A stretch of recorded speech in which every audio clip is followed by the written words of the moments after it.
Assalamualaikum semua. Hari ini kita nak masak satu resipi yang memang menggoda jiwa. Asam pedas talapia padu. Bau dia wangi, rasa dia masam manis pedas dan kuah dia memang boleh buat orang hirup sampai licin. Mula-mula kita bersihkan ikan talapia dan rendam dalam air asam jawa.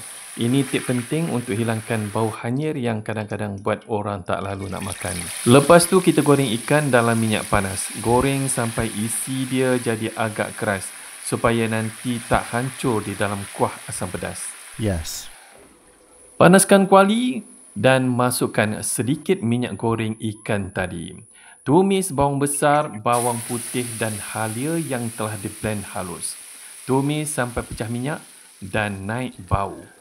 Tuang semangkuk air asam jawa. Tambah air ikut suka banyak mana nak kuahnya.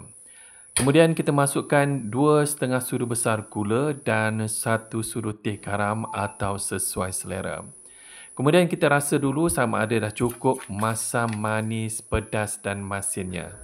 Masukkan tomato yang dipotong 4, bunga kantan yang dibelah 2, daun kesum segenggam dan kacang bendi.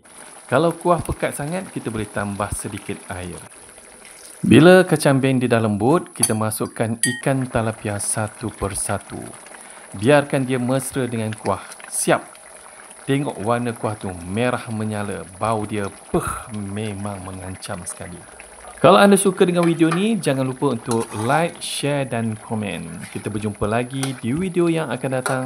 Assalamualaikum dan salam Malaysia Madani.